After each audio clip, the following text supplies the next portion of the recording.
जहाँ तक मेरी जानकारी है कोई 1 लाख से ऊपर इसमें जो कंपाउंडिंग रहेगी, क्योंकि इन्होंने उसमें काफ़ी वायलेशन करी थी। कोई मॉडिफाइड टायर्स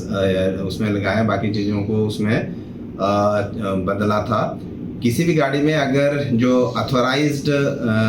गाड़ी का जो स्ट्रक्चर होता है उसके साथ कोई भी छेड़छाड़ करता है, उसमें कोई ब्लैक फिल्म लगाता है, कोई ऐसी लाइट्स लगाते हैं जिससे उसको चलाने पर दूसरे व्यक्ति के लिए खतरा उत्पन्न हो, तो ऐसी कोई भी जो वायलेशन है उसके लिए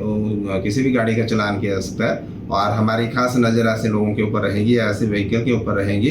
कि जो सड़क पर दूसरे लोगों को परेशानी में डालने का काम करते हैं, या वो रैश या नेग्लिजेंट ड्राइविंग में इन्वॉल्व रहते हैं। तो लगातार ऐसे लोगों को हम सचेत करते रहते हैं कि वो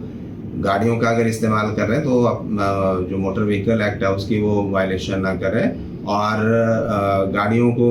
किसी भी तरीके से अनऑथराइज्ड तरीके से वो मॉडिफाई ना करें, या उसमें कई बारी ज़्यादा साउंड वाले सायरन यूज़ कर रहे हैं या कोई हॉर्न यूज़ कर रहे हैं, तो वो सारी चीज़ें इसी दायरे में आती हैं और ऐसी गाड़ियों के अगेंस्ट पुलिस कार्रवाई कर सकती है और ऐसे अप्रोप्रिएट चालान उनके अगेंस्ट इशू किए जा सकते हैं। धन्यवाद। जितने भी प्रोविज़न है उसका वो पालन करें, और जो सड़क पर चलने के और गाड़ियों को कैसे इस्तेमाल करना और सड़क पर कैसे चलना, तो इन सब चीज़ों को ध्यान में रखना चाहिए। क्योंकि वो गाड़ी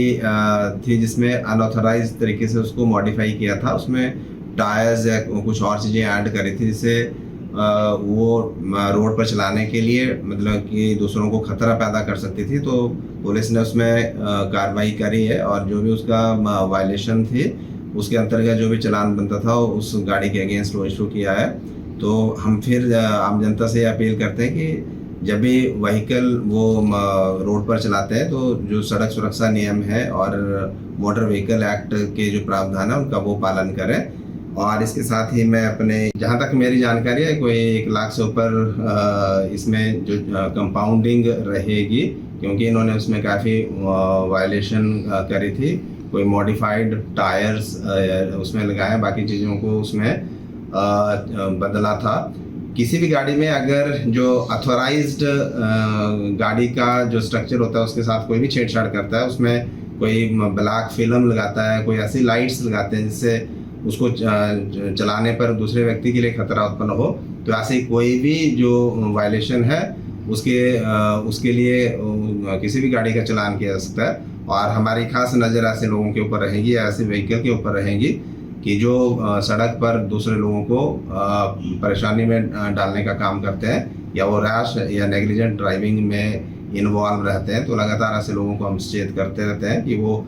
गाड़ियों का अगर इस्तेमाल कर रहे हैं तो जो मोटर व्हीकल एक्ट है उसकी वो वायलेशन ना करें, और गाड़ियों को किसी भी तरीके से अनऑथराइज्ड तरीके से वो मॉडिफाई ना करें, या उसमें कई बारी ज़्यादा साउंड वाले सायरन यूज़ कर रहे हैं या कोई हॉर्न यूज़ कर रहे हैं, तो वो सारी चीज़ें इसी दायरे में आती हैं और ऐसी गाड़ियों के अगेंस्ट पुलिस कार्रवाई कर सकती है और ऐसे अप्रोप्रिएट चालान उनके अगेंस्ट इशू किए जा सकते हैं। धन्यवाद। जितने भी प्रोविज़न है उसका वो पालन करें, और जो सड़क पर चलने के और गाड़ियों को कैसे इस्तेमाल करना और सड़क पर कैसे चलना, तो इन सब चीज़ों को ध्यान में रखना चाहिए। क्योंकि वो गाड़ी थी जिसमें अनऑथराइज तरीके से उसको मॉडिफाई किया था, उसमें टायर्स या कुछ और चीज़ें ऐड करी थी जिससे वो रोड पर चलाने के लिए मतलब कि दूसरों को खतरा पैदा कर सकती थी। तो पुलिस ने उसमें कार्रवाई करी है, और जो भी उसका वायलेशन थी उसके अंतर्गत जो भी चालान बनता था उस गाड़ी के अगेंस्ट वो इशू किया है। तो हम फिर आम जनता से अपील करते हैं कि जब भी व्हीकल वो रोड पर चलाते हैं तो जो सड़क सुरक्षा नियम है और मोटर व्हीकल एक्ट के जो प्रावधान है उनका वो पालन करें। और इसके साथ ही मैं अपने